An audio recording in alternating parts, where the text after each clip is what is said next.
Bismillahirrahmanirrahim. Assalamualaikum warahmatullahi wabarakatuh. Di hari yang hujan kali ini kita akan membahas tentang update UI-nya. Jadi supaya lebih bagus, kita akan terhias lebih cantik dengan apa? Dengan software ambil template bernama dari software bernama Flowbite. Oke, langsung aja kita terus ke websitenya. Nah, sini seperti biasa, kembalikan ke semuanya ke dokumen guys. Mau buka Laravel, Flowbit, Freeline, Liveware, Filament, kembalikan ke dokumennya. Oke, kita ke dokumen. Nah, ketika kita mau mengakses template Flowbit, kita harus mendownload dulu, karena ketika template-nya dipasangkan Windows, maka nggak akan terjadi apa-apa, nggak akan teraplikasikan. Gimana caranya? Kita cari dokumen, cari dokumen, terus kita ke oh nih, integration guide. Jadi kita ke mengintegrasikan Flowbit dengan framework yang ada. Oke, di sini ada tersedia banyak dan kita akan fokus di Laravel guys. Nah, Laravel ini ada panduannya. Untuk yang create nih kita skip, kita oke, Tailwind kita sudah install ya sebelumnya. Selanjutnya kita langsung ke Flowbit. Kalian ikuti step by stepnya. Ini dipasang di ADSS.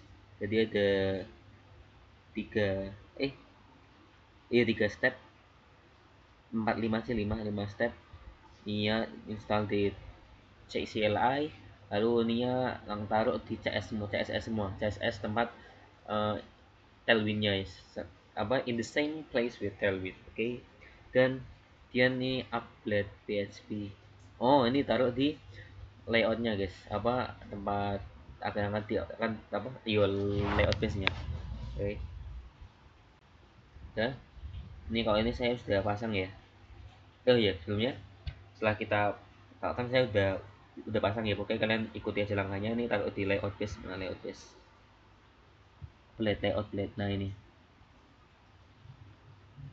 flow ini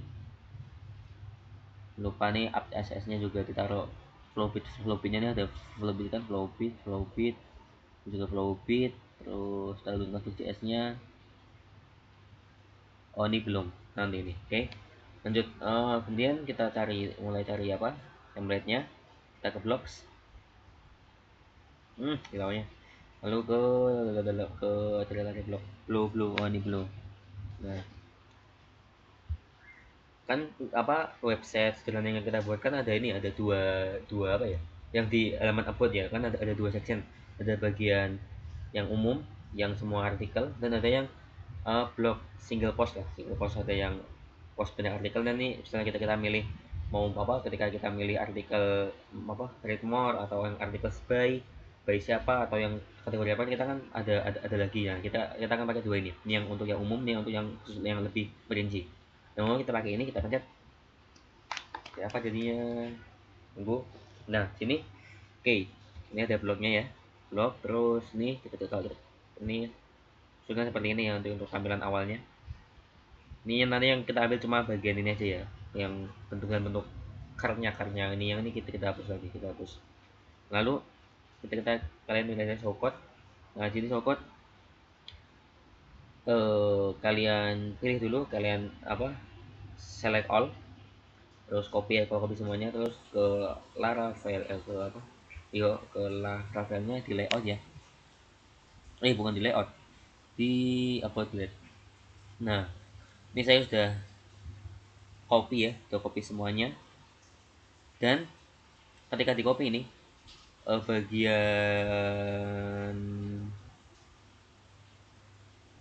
mana nih, artikel.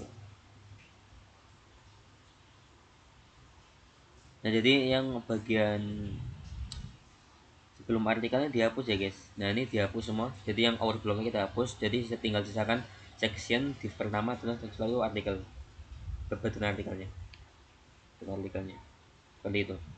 Nah, ini yang untuk yang about blade yang lama ya, yang lama sebelum, yang masih belum ada UI-nya tuh, kita komentarin dulu biar nanti ketika kita mau naruh apa namanya, includingnya bisa kita tinggal kita copy dari sini ya. Jadi kita kayak jadiin acuan dulu. Kita apa, close, tutup, udah ini. Nah, kemudian kan tadi kan saya bilang sisakan section apa, dua div di bawah section. Kita sisakan, iya kita sisakan dua div. Maaf, ini kalian sisakan dua div nih. Yang ini apa, dua div ini dibiarin, jadi dihapusnya mulai ke bawah ya, ke bawah sampai sampai artikelnya. Nah, ini sampai artikel. Mana sih artikel? Oh, bukan. Ini. Nah, yang dihapus ini dua ini aja guys, dua ini aja yang dihapus. Nah, ini kan hanya ada dua artikel ya. Artikel yang kedua yang mulai dari sini bisa kalian hapus sampai bawah.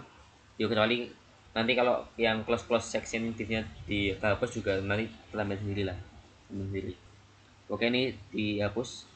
Nah, kita ambil yang section div ini. Dan nanti kan ini kan di atas artikel ada tiga ini ya, tiga tag section divnya dua. Nah, itu kan sebelumnya kita sudah pakai for each ya, for each and each tuh. Nah, yang ini yang section dan dua div itu dipindahkan keluar for each dan sectionnya dihapus. Jadi kita cuma pakai divnya dong. Jadi dua div ini dan tadi buat for each. Oke, jadi yang masuk for each, yang masuk looping cuma artikelnya doang. Tuh, artikelnya doang. Dan oke, sudah. Lalu setelah itu gampang aja, kita tinggal menyesuaikan di ini, di nama-namanya. Ini ada hurufnya, kita sesuaikan huruf. Jadi ini referensi huruf dan nama kayak gininya kayak kita ambil dari yang kita komentar ini ya, yang dari sebelumnya kita tinggal disalin-salin. Ini ada post kategori name, ini akan sama aja, cuman kita karena UI juga, kita cuman bahas UI, jadi cuman memindahkan ini ya, apa, mengalihkan huruf-huruf atau nama-nama apa, pokok komponen yang sudah kita buat di artikel apa, di artikel lama ini yang belum ada UI-nya gitu. Jadi kita tinggal copy paste saja, copy dari sini dicocokkan seperti itu, cocokkan yang di for humans itu setelah name itu dicocok-cocokkan. Nah, ini saya ada benar ini sama semua kan. Oke, ini juga ada fitur baru guys, yang namanya, bukan fitur baru sih, ada table baru dalam kategori yaitu color. Jadi setiap kategori nanti punya colornya masing-masing. Caranya gimana? Di mana di create table, kita tambahkan color ya. Saat ini di bawah unique, select unique, lalu di kategori sipilnya plugin mana sih, ini. Jadi kan ini kan tempat kita buat kategorinya ya. Nah, ini setiap kategori nanti kita tambahkan warnanya, ada warna merah, biru, dan hijau. Jangan lupa di fresh PHP artisan migrate -2 fresh spasi dash double dash dan sheet. Oke, nanti akan terupdate dan akan nampak di tabelnya nih. Nah, nih kalau setelah di refresh dalam tabel dalam kategori, nanti akan muncul seperti ini, tabel kategori. Oke, yang tahun baru. Nah, kalau sudah, kemudian kalian tinggal panggil di mana tadi, buat blade dipanggil, dan jangan lupa tambahin, oh ya lupa, di sini tanda konflik CS. Nih kalian tambahkan ini juga, save list. Ini untuk, jadi kalau tanpa ini kita nggak bakal bisa naruh ini ya, ini nggak akan bisa langsung teraplikasi. Dan kalau tadi kita manggilnya langsung kayak gini, nggak bakal bisa teraplikasi. Jadi harus kita kasih tahu ke tel ini dulu mau ngasih warna apa, red, green, dan blue. Tuh. Nanti baru kita tambahin 100 seperti ini. Oh ya, sebelumnya saya lupa ada yang kelewatan di sini, di detail ini kan ada HTML-nya. Nah, ada settingan lanjutan di detail CSS-nya. Nah, di sini. Nah, di sini kita pasangnya satu-satu ya. Kita kalian pasangnya dari dark mode dulu kelasnya, baru di mana. Oke, harus lagi pindah. Nah, ini di JS dipasang ya satu-satu, nanti baru. Nanti ini kan font family ya, ada sans. Kalau sansnya kita sudah punya, udah punya di sini ya. Ini yang defaultnya, jadi kita biarin aja. Sansnya nggak kita sentuh yang di sini. Jadi kita fokus ke nih extend colorsnya. Di extendnya kita tambahin colors nih, tinggal salin ya, saya ini sama persis. Di font family yang bagian bodinya kita juga salin di setelah koma, setelah sans ya, koma setelah sans, seperti itu. Ini saya udah copy semuanya, dan habis itu baru websitenya bisa UI-nya bisa teraplikasikan. Apalagi yang kurang ya, aku lihat kayak udah dah. Superhuman. Nah, teman paling tampilannya. Nah, ini. Lihat. Oke, jelas. Ini. Oke. Kemudian kita sebenarnya ini cuma beda di UI nya dong, sekali kan cuma beda di UI. Jadi untuk isi-isinya kayak backendnya sama aja guys. Ini ya bisa ke ini bisa ke halaman single post. Ini artikel mengupload apa, bisa akses artikel yang ditulis oleh si author. Dan ini yang sini sama aja sama kayak ini dengan delete more seperti itu. Dan juga kita bisa mencet kategori yang sesuai dengan artikel dengan kategori yang sama. Jadi ini sama, fiturnya sama aja backendnya. Oke, sekarang kita akan men-setting di bagian single postnya. Oke, kita ke flow back lagi, kita keluar, keluar dulu, kita cari yang blok satunya lagi di blue. Nah, kita untuk templates nih, ini yang akan dalam yang kita ambil untuk artikelnya. Dan ini kalau template aslinya tuh panjang banget ya guys, jadi ada berbagai, ada gambarnya, ada kayak listnya gitu, UL lainnya. Ini juga gambar, ini juga ada table juga, bahkan ada kayak gininya malah, buat example-nya ada footernya, bahkan footer komen-komen gitu. Nah, kita nggak akan pakai itu semua, kita cuma pakai fokus di ini aja, di ini dari atas nih sampai sini aja guys. Bahkan nih yang kita ini kan pakai lead ya guys, pakai yang tagnya P cuman nih, jadi lebih besar daripada P biasanya. Cuman kita naik dapat, jadi kita fokus sama best practice ini, yang teksnya, untuk teksnya. Jadi best practice sama bawah ini, before going sampai up, sampai ini titik. Oke, kita lihat show code. Nah, di show code, oke, show code ini ada beberapa panduan ya. Oke, kalian salin dulu semuanya, salin dulu. Seperti biasa di post black, kita kalian komentari dulu ya, yang lamanya kalian komentari, artikel lamanya, terus baru kita tempel yang baru. Dan bagian mana yang gua hapus tuh, dari sini sampai ke bawah terus kita hapus. Lalu apa lagi yang kita hapus nih? Nih yang P ini, P yang kayak statusnya ini, status autornya. Mungkin kerjaan autornya ini kita hapus juga nih. Saya cuman punya nama autor sama tanggal dibuatnya.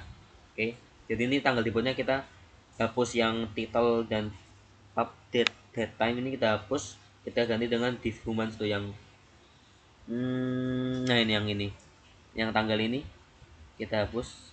Nah, seperti ini. Jadi selebihnya sama, jadi kita tinggal menyesuaikan backendnya dengan yang sudah kita tempelkan di sini. Ini ada diganti. Ini juga, ini kita salin dari yang lama ini ya, yang laku base ini, salin seperti itu. Low base sama aja, pas kategori colornya juga sama, pakai post body. Nah, kemudian coba kita ini, kalau kita mau memilih artikel berdasarkan kategori. Nah, ini udah muncul semua UI UX nya, bisa ya bekerja. Coba kita tes untuk penulis. Dengan apa saya mencet gambar bisa keluar juga, karena di sini kita masang hurufnya mencakup gambarnya juga ya guys. Mana sih hurufnya? Ini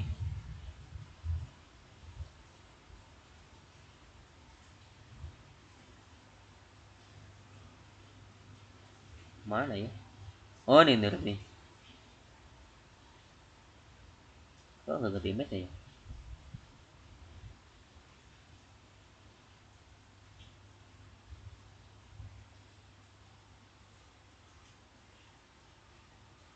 Mau gitulah.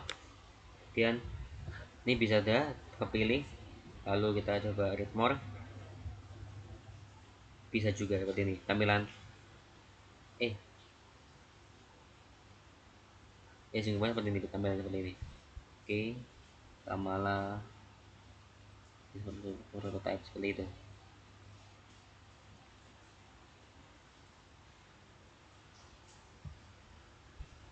Oke guys, yang kurang lebih ini sekian saja dari video tutorial kali ini, dan honestly ini adalah video tutorial favorit saya karena gak pusing sebelumnya yang bahas. Oh yes, kalau saya lupa, sebelum kalian melakukan yang apa, mengaplikasikan template kedua ini, kita harus pasang ini guys juga, flow by typography. Ini diunduh dulu ya, kalian bisa cari linknya di browser nih. Typography kalian unduh aja, terus baru pluginnya ditaruh di CSS itu. Entah kayak kalian bisa milih mau naruh pluginnya di CSS atau naruhnya di template config CS apa CS, tapi terusnya kayak gini, seperti itu. Jadi ini pilihan ya, bisa pakai ini di CSS atau pakai ini di template config CS, seperti itu. Nanti setelah diinstal kalian jalankan, nana baru tentunya bisa teraplikasikan, seperti itu. Ini jujur jauh ini adalah tutorial yang paling saya sukai karena cukup sederhana, ringan ya. Kalau bahas front end tuh cukup sangat ringan, jadi kita nggak perlu musing-musing mikirin database atau segala macam tentang back end gitu. Oke, sampai bertemu lagi di video tutorial berikutnya. Terima kasih sudah menyaksikan. Saya Bibur Rahman pamit undur diri.